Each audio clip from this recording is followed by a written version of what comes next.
թմրամոլություն, թմրանյութերի ապօրինի շրջանառություն։ Սրանք այն հիմնահարցերն են, որոնք որ նույն մակարդակի վրա են գտնվում, ինչ երկրի պետական անվտանգությունը, թմրամոլություն, հենց այս թեմային է նվիրված լինելու մեր այսօրվա ստորակետը։ Գնացինք։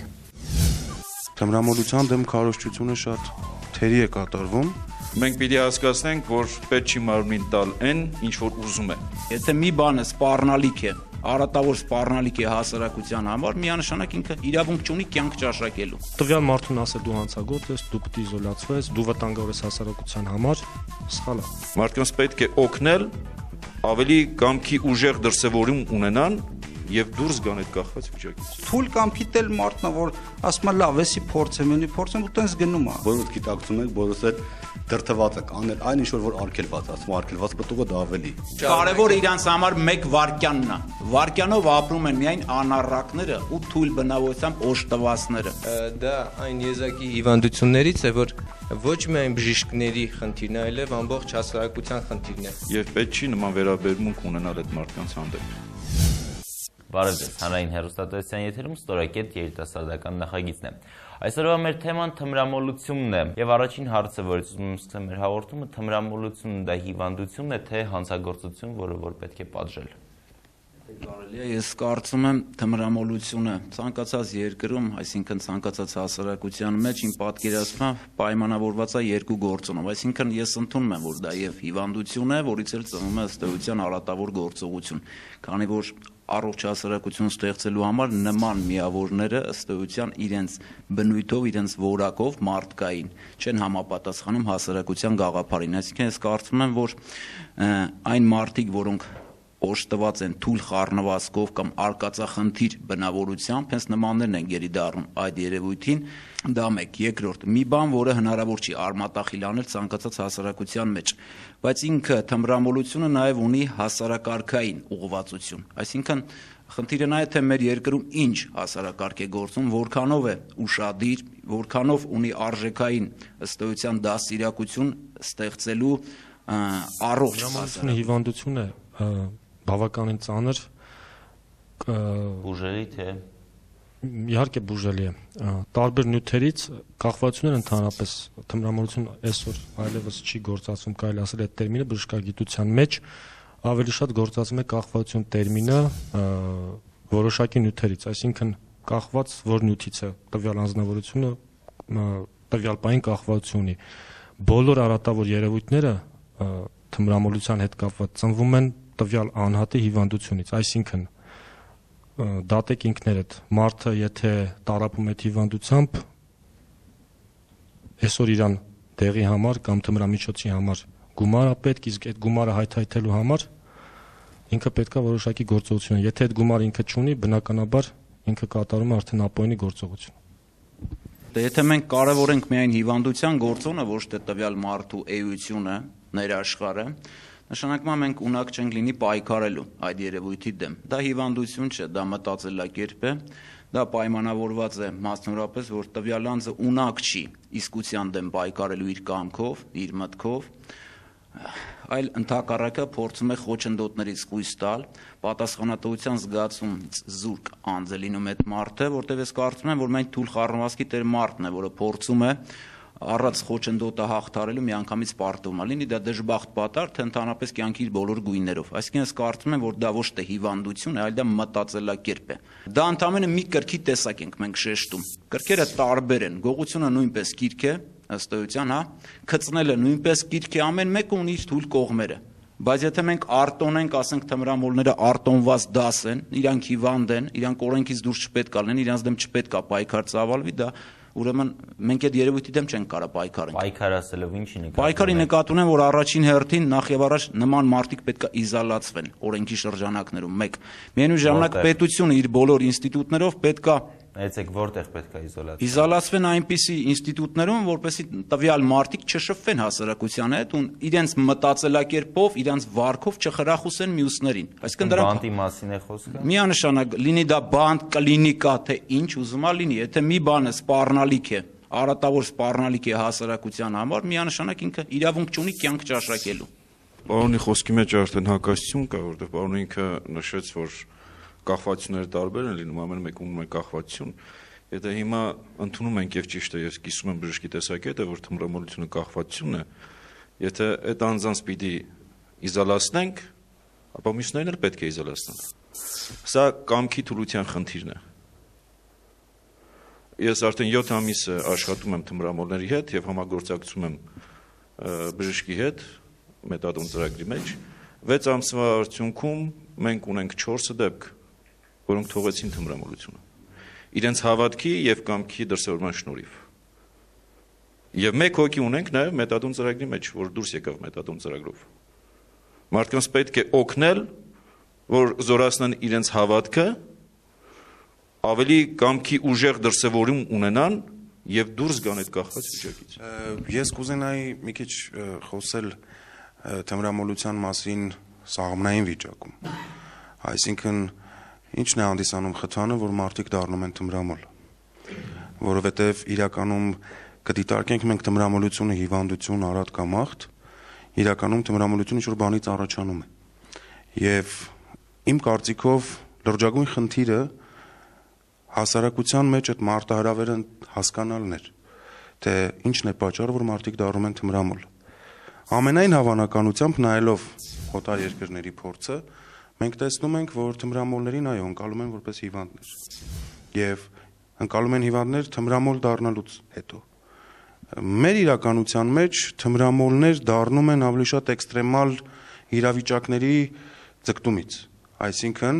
երիտասարդը, որը ցանկանում ենք նա արտահայտվի եւ փորձում հասարակության մեջ ինչ որտեղ գրավի եւ հասկացված լինի, ինքը փնտրում է ինչ-որ մի հասարակական խավ, ու այդ հասարակական խավը, եթե հանկարծ Աստված ոչ անի, լինում են թմրամոլներ, ինքը դառնում է հասարակական խավի մասը։ Եվ մեր պետության մեջ ու մեր հասարակության մեջ դժբախտաբար թմրամոլության դեմ քարոզչությունը շատ թերի է կատարվում։ Ես մասնավորապես մի 2 գեղարվեստական ֆիլմ կարող եմ ասել։ Մեկը Երջանկության մասին ռեկվիեմը, որի ռեժիսորը Դարեն Արոնոֆսկին է, եւ երկրորդը Քենզին, որը կանադական ֆիլմ է,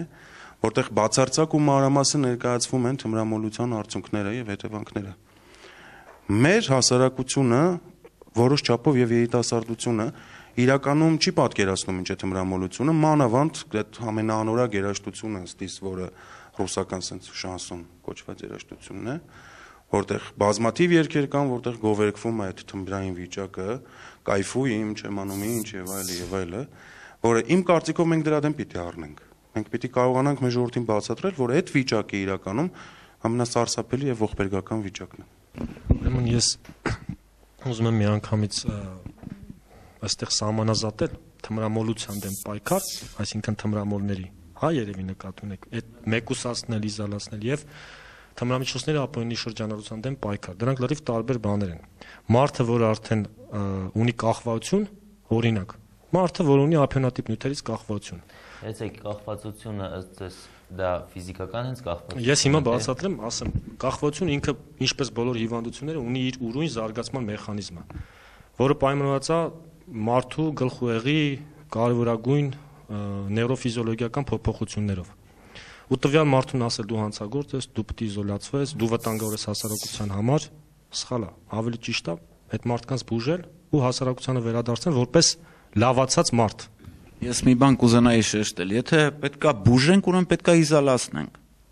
Այսինքն առաջին գործողությունը իզոլացնելը, լինի դա կլինիկայի պայմաններում, թե այլ պայմաններում, նշանակում է մեկուսացնել, այսինքն ինքը վատ առողջ է, իր մտածելակերպով, իր կամքով աղքատ է, դրա համար դարձել է նման երևույթի գերի։ Թույլ մարդն է դառնում թմրամոլ։ Թե չէ հիվանդ կարանք ասենք, օրինակ գրիպով մարդներ է հիվանդ։ Նրա է, չէ, վարակիչ, բայց նա մտածելակերպ չի։ Իսկ թմրամոլը դա էություն է, դատարկ աշխարհ է, որը խրախուսում է մյուսներին, որ իր ճանապարհով շարժվեն առաջ, այսինքն դա կործանարար մտածելակերպ է։ Դա սովորական հիվանդություն չի, որտեվ դա պայմանավորված է տվյալ մարդու ներաշխարհի բացակայությունից, մարդ, որը առաքինի չի, մարդ, որը կամազուրկ է։ Եթե մարդը կամազուրկ է, արդեն չի կարա լինի առաքինի, չի կարա ունենա հավատք։ Բացառություններ կարան լինեն, 100 ինչ-որ թմրամոլից երկուսը կարողանա կամքի ուժով իր արժեքներից կարճի ու ինքը ոտի կանի ու խույս տա այդ հիվանդության գերին դառնալուց։ Այդ երկուսը կամ երեքը բացառիկ մարդկանց ինչ որ իրանց էներգիայի հաշվին, բայց ընդհանուր առմամբ հենց դեռահասները, անչափահասները մասնավորապես իրանց արկածախնդիր մտածելակերպով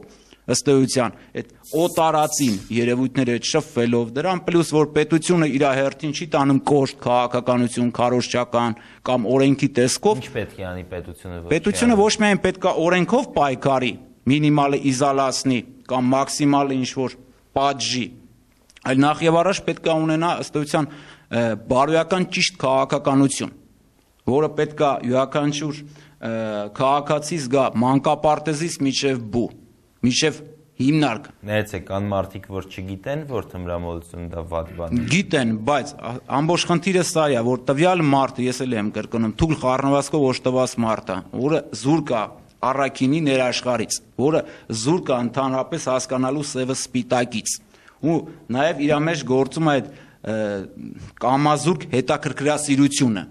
որը մասնավորապես հատուկ է դեռահասներին ու անչափահասներին։ Այստեղ մարդիկ գիտակցված են գնում դեպի թմրադեղը։ Միանշանակ գիտակցված են գնում։ Շնորհակալություն։ Միանշանակ, որտեղ կարևորը իրանց համար մեկ վայրկյանն է։ Վայրկյանով ապրում են միայն անառակները ու թույլ բնավորությամբ օժտվածները։ Դա այն եզակի հիվանդություններից է, որ ոչ միայն բժիշկների խնդիրն է, այլև ամբողջ հասարակության խնդիրն է։ Եվ այստեղ երևի մի փոքր բախումը եկավ այդտեղից, որ սա այն հիվանդությունն է, որ ոչ միայն բժիշկները պետք է բուժեն, այլև ամբողջ հասարակությունը պետք է պայքարի այս առատավոր երևույթը վերացնելու համար, իսկ այն խոսքը, որ ըստ հիվանդության մենք մեկուսացնենք մարդկանց, դա ոչ այդքան ճիշտ է, որովհետև ամբողջ քաղաքակիրթ աշխարհներում, ամբողջ եվրոպական երկրներում ներկայումս բժշկության մեջ մի մոտեցում կա, որ մինիմալ չափով անհատին մենք կարողանանք կտրենք իր շրջապատից, իր ընտանիքից, այսինքն հնարավոր է բուժումը կատարել ոչ ստացիոնար պայմաններում, այսպես ասեմ։ Ես չգիտեմ, պարոնը Իշկանով է շփվում եւ Իշկանով կապ ունի թմրամոլների հետ կամ չունի հարաբերությունները։ Մենք ամիսներ շարունակ գրեթե ես ամեն օր մարդիկ կան, որ ամենօրյա շփման մեջ եմ, չհաշված որ շաբաթը մեկ անգամ այցելում եմ բժշկի մոտ եւ այնտեղ հանդիպում եմ մոտ 110-ից ավել թմրամոլների։ Եվ փաստեմ, որ 70%-ը մեծ գիտակցության տեր մարդիկ են եւ լուրջ մարդիկ են։ Եվ պետք չի նման վերաբերմունք ունենալ այդ մարդկանց հանդեպ։ Կան լուրջ իրավաբաններ, տնտեսագետներ, որոնք ընկել են այդ կախվածության մեջ։ Մենք պիտի հասկացնենք, որ պետք չի մարմին տալ այն, ինչ որ ուզում է մարմինը, այլ տանք այն, ինչ որ պետք է։ Ես սիրում եմ ցիտել միշտ Հովհաննես Ոսկեբերյանի խոսքերը, որ դեռևս եթե մատաղ հոգիներում դրոշմենք մենք վեհ գաղափարներ, ամրանալուց հետո դրանք անհնար է ջնջել, ինչպես անհնար է ջնջել մոմե կնիկները։ Մենք մեր խնդիրը որն է հայ ընտանիքի, որ մեծ մասի մոտ հայ ընտանիքների մեջ զարգացածություն չկա, զարգացում չի ապրում ընտանիքը, հոգևորից հեռու է։ Եթե փոքր տարիքից մենք երեխային սովորացնենք, որ հեռու մնա ամեն տեսակի մեղքից, մենք այս խնդրի առջև չենք կանգնի։ Իսկ որևիցե ընտանիքում չի ասվում կամ բավականաչափ լավ չի ասվում, որ պետք է զգուշ մնալ արատավոր երևույթներից։ Զգուշ մնալը ուրիշ է, փոքր տարիքից երեխային սովորեցնել քրիստոնյա վայել կյանքով ապրել, դա ուրիշ է։ Ես անկեղծ ասած շատ վաղուց հետաքրքրում է ինձ զուտ մարդկայնորեն, թե ինչն է հանդիսանում մարդկանց թմրամոլ դառնալու կամ թմրադեղերից կախված լինելու խթանը, եւ քանի որ դուք շփվում եք, ես բացարձակ շփումներ չունեմ իրենց հետ, ուղղակի ուզում եմ իմ համար ճշտել։ Նման են թմրամոլների այդ, չգիտեմ, հասարակությանը կամ ինչ որ գրավչությունը իրենց, ինչումն է, որովհետեւ եթե մենք հասկանանք, թե նրանց գրավչությունը, այսինքն այդ երիտասարդներին կամ պատանիներին, որ քաշում են դեպի իրենց, միգուցե դա կազմակերպություն է, չեմ կարող ասեմ, այո, որովհետև կարելի է ենթադրել հիպոթետիկ, որ հա թմրանյութեր վաճառողները այդ մարդկանց ինչ որ մեխանիզմներով ուղղևորում են, բերում են, որովհետև կամ ոչ շատ փող ունեցող թմրամոլները ավելի հարուստ երիտասարդների խափում են, որ իրենց համար թմրանյութեր առնեն եւ այլ, բայց իրականում հասարակության մեջ իրանք ձևավորված խավ են, թե ոչ։ Որովհետև եթե մենք հասկանանք, որ իրանք ձևավորված խավ են, ցանկացած ձևավորված խավ ունի լոգիկա։ Մենք հասկանանք որպես հասարակություն, որպես պետություն, որպես մարդ, որպես ազգ, թե այդ լոգիկան որն է ու կպայքարենք դրա դեմ։ Առանց հասկանալու ոչ մի բան չէր պատահել։ Ժահել էի փոքր տարիքից 17 տարեկան։ Ինձ խափնվեց չհասկանալով։ Անընդհատ ես ինձ միշտ բուժում է, պահում է, ուզում է հետ կանգնել, չէի կարողանում, շատ եմ պարկի բուժվել, չէր լունացել, ես ոչ թե ուզում էի, էլ չէի ուզում անել, բայց չէի կարողանում, ուլը չանել, արդեն ստիպված էի անում, սկսել եմ կունքնարից, ճեռնաշկա, սավ դեղերն է արել եմ, գերային, արտասամանում, կակային, Չէ, դուք եք շփվում, չէ, թմրամոլների հետ։ Ինչպես է հասուն իրավաբանը, որը որ ունի ընտանիք, կարծես թե հասարակության մեջ կայացած մարդ է, մեկ էլ հանկարծ։ Խաբվել են ուղղակի։ Կներեք, ինչ վերաբերում է խաբվել կամ ոչ խաբվել, այսօրվա դրությամբ եկեք մենք ընդունենք, որ մենք բոլորս գիտակցում ենք, առաջի հերթին։ Երկրորդը ինչ վերաբերվում է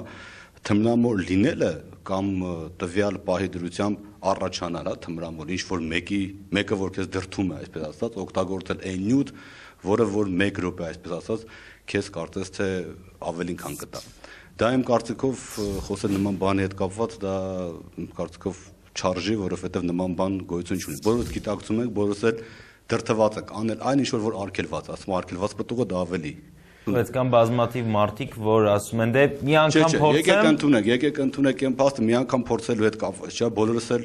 լավ հասկանում ենք առաջի հերթին այն ինչ որ մենք անում ենք, եւ դրա նաեւ կրում ենք պատասխանատվություն։ Առավել եւս մենք անում ենք, որտեղ մենք դա ցանկանում ենք, սկսենք այդտեղից։ Հետո մենք գիտակցում ենք, որ մեր ցանկությունը արդեն հասել է այն գագաթնակետին, որ դա հիվանդություն է մեզ համար առաջացել, դիմում ենք արդեն համապատասխան մարմիններին, խնդրելով օգնություն։ Կամ մարդիկ, որոնք որ ընդհանրապես չեն դիմում, ինչու, որովհետև նրանք ընտրել են այդ ճանապարհը։ Դուք ուզում եք ասել, որ ամեն մի մարդ, որը որ փորձում է թմրադեղ, այդ փորձելու պահին շատ լավ գիտակցում է ինչ է անում։ Նա խաբված չի, այստեղ հնչեց այն, ինչ վերաբերվում է մարդը լինել խաբված կամ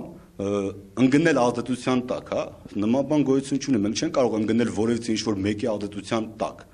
Ուրիշ բան, եթե դա սպառնալիքի միջոցով է կատարվում, հա, այսինքն քեզ բռնի ձևով տանում են այն ճանապարհը, որ դու Ոչ, դա արվում է ընկերական հյուրասիրության տարբերակով։ Նման բան չկա, այսօրվա դրությամբ նորից դու ես էլի ընտրում։ Ուրեմն ես ասեմ, ամեն դեպքում իմ մասնագիտական փորձը թույլ է տալիս ինձ այսօր եզրակացնել, որ մարդը երբ որ առաջին անգամ գործածում է թմրամիջոց, ինքը չի պատկերացնում ուր կտանի իրեն կհասցնի այդ ամեն ինչը։ Սովորաբար դա լինում է հյուրասիրության, սպառնալիքի միջոցով իհարկե ոչ, հյուրասիրության կամ գրավելու, իսկ ծանր թմրամիջոցների գործածման դեպքում դրանց մեջ մտնում են ափիոնային թմրամիջոցներ, կոկային եւ այլն, սովորաբար մարդը հենց առաջին իսկ ներարկումից մարդու մոտ առաջանում է հոգեկան կախվածություն, որը բերում է հաջորդ անգամ ներարկմանը, հաջորդ անգամ եւ այսպես գումարվում է հոգեկան կախվածություն, նաեւ ֆիզիոլոգիական կախվածություն, թույլ տվեք ավարտեմ, ֆիզիոլոգիական կախվածություն, որից առաջանում է այսպես կոչված զրկանքային աբսինենտային համախտանիշ կոչվածը, որի դեմ բոլոր թմրամոլները չեն, որ կարող են պայքարել ու եթե դուք ինքներդ չեք տեսել ինչա նշանակում աբսինենտային համախտանիշ, երևի չպատկերացնեք, թե ինչա նշանակում դրա մեջով անցնել։ Ես կուզենայի նորից մի միտք ընդգծել, որ թմրամոլությունը դա ըստ էության մտածելակերպ է։ Եթե մենք միայն շեշտը դնենք հիվանդության վրա, ոչ թե մտածելակերպի վրա, ապա նշանակում է, որ դաստիարակություն էլ պետք չի փաստորեն։ Այսինքն ոչ պետությունը պետք է առաքելություն ունենա, ոչ եկեղեցին, ամենագլխավորը, ոչ էլ ծնողը, ոչ էլ հենց ինքը անձամբ։ Հետևաբար հիմքը մտածելակերպն է։ Երբ որ մարդը կամազուր կա, պատասխանատվության զգացումից զուր կա, տվյալ մարդը այլևս մարդ չի, այսինքն առաքինի էակ չի, քանի որ սևը սպիտակը չի կարողանում զանազանի։ Հենց այդ տիպի մարդիկ են դառնում նման երևույթի գերի, հետո նոր արդեն վերածում են հիվանդի, այսինքն օրգանիզմի կախվածությունն առաջ։ Շնորհակալություն, այդ տեսակետը մենք արդեն լսել ենք, խնդրեմ։ Ես համաձայն եմ ձեր հետ, որովհետև մեզ բոլորիս էլ կարող են առաջարկել, բայց եթե մենք կամքի ուժ ունենք, մենք գիտակցում ենք ինչ պիտի անենք, դե արդեն մենք ենք ընտրում մեր ուղին։ Ուղղակի ես կուզեի մեր ընկերոջը ասածին անդրադառնալ, որ հնչեց կայֆում երգերի միջոցով եւ այլն։ Ես կուզենայի ասել, որ դա կապ չունի, այդ երգերը բոլորս ենք լսում։ Ուղղակի պետքա մի քիչ ուժ քո մեջ, որ այդ բանը թույլ չտաս դու քո մեջ։ Դու ուժ պետք է ունենաս, ոչ թե ինչ որ թույլ կամքիտ էլ մարդն է, որ ասում է լավ, էսի փորձեմ, ու տենց գնում է։ Ինչի մենք բոլորս չենք անում այդ։ Հենց երաժշտությունը համարում եք մշակույթ։ Իհարկե։ Մշակույթը ունենում է ազդեցություն քո ապրելակերպի վրա։ Նայած մարդու ապրելակերպը, նայած Բայց հիմնականում ունենում է։ հետևաբար ստացվեց, որ երաժշտությունը ազդում է քո ապրելակերպի վրա։ Այդ ես ինչի համար շեշտեցի կամքի ուժով մարդկանց վրա, ոչինչ չի ազդում։ Կհամաձայնվեք, որ կան տարիքներ, երբ որ չես այդքանը չես գիտակցում, դուք հիմա հասուն մարդ եք եւ կարող եք այս ամենը ասել, բայց լինում է պահ, որ սկսում ես ապրել քո կուրքի կամ քո սիրված խմբի կամ քո սիրված ինձ թվում է միջև այդ տարիքին, որ դուք ասում եք, այդ տարիքին արդեն ծնողները պետք է հետևեն իրանց երեխաներին, որ սխալ ուղի չբռնեն։ Կորչկանում, որ ընդհանրապես է դրա մասին չմտածեմ, որտեղ դրան լավ բան չկա։ Դե ոչ էլ հաճույք է, որ ասես հաճույք։ Դե սկզբի մի ամիս է ինչա ուսը, դառնում ես արդեն դրա գերի։ Ամեն օր փող, ձեր ասած ոստիկաններ, պրոբլեմա, ուրիշ լավ բան չունի ինքը։ Ես կուզենամ երեք երևույթի մասին խոսել։ Մեկը բերսերկերներն են, սկանդինավական զինվորները, որոնք վիկինգների մեջ ամենամարտունակ զորքը, որը սունկ էր ուտում, կատաղում էր, վահանը կրծում էր ու չէր վախենում ոչ մի բանից ու դրա արդյունքում աշխարհը գրավեց։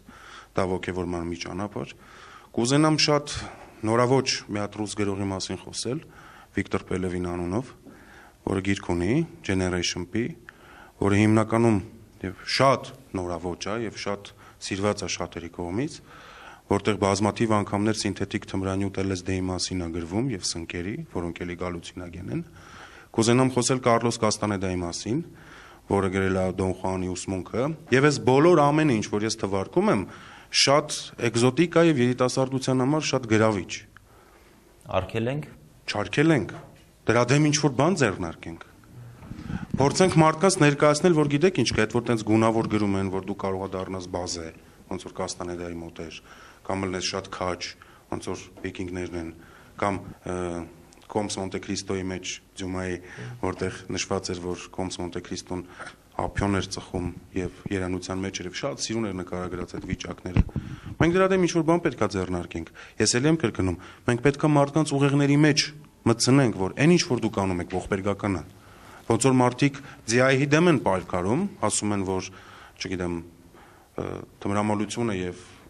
պատահական սեռական հարաբերությունները մարդուն կարան սպանեն, մենք պետք է նաև նույն հաջողականությամբ եւ նույն ուժգնությամբ պայքարենք սրա դեմ։ Որ ասենք սա հիվանդություն է, ես տեսել եմ Շվեյցարիայում մի հատ կամուրջ կա, որտեղ թմրամոլները գնում մահանում են, այդ կամուրջի մոտ ինչ-որ կամպուս ունեն, երգում են բան հոսպիսն է էլի թմրամոլների եւ նույնիսկ սա ցույց տալը մարդուն կարա ահագին ուշքի բերի, որ գիտեք ինչ կա, դուք երիտասարդ եք ու դուք կարաք ահագին օգուտներ տաք, մի գնացեք իզուր մահացեք։ Դուք շատ լավ հարց բարձրացրեցիք, իհարկե ես որպես բժիշկ կարող եմ sense մի բան ասել, ցանկացած հիվանդություն բուժելու համար պարտադիր են 3 փուլեր, հա, դա առաջինը կանխարգելումն է, երկրորդ փուլը բուժումը եւ երրորդը ռեաբիլիտացիան, վերականգնումը։ Այսինքն մենք բոլորս պետք է կարողանանք որոշակի կանխարգելման ծրագրեր ուսուցանենք դա դպրոցներում, նույնը, ասենք թե հերոստատեսությամբ լինեն կրթական ծրագրեր եւ որպեսզի ոչ թե փնտրենք մարդկանց խումբ, որոնք ավելի հավանականությունը մեծ է, որ իրանք կդառնան կախվածություն կունենան, այլ ընդհանրապես բոլորի համար մենք անենք կրթական ծրագրեր եւ դրանով, այսինքն կա հոգեկրթություն, այսպես ասվածը բարձրացնենք իրենց գիտելիքները խնդրի վերաբերյալ եւ որոշ չափով կան երկրներ, որոնցում կիրառվել է նման փորձը եւ տարիների ընթացքում մենք պետք է էֆեկտիվությունը հաշվենք, բավականին նվազել է կախվածություն ունեցող մարդկանց քանակը։ Շնորհակալություն բոլորիդ, որ այսօր հավաքվել եք մեր տաղավարում, շնորհակալություն հնչած մտքերի եւ առաջարկությունների համար։ Այսպիսին էր այսօրվա ստորակետը, կհանդիպենք հաջորդ շաբաթ, մնացեք մեզ հետ։ Առայժմ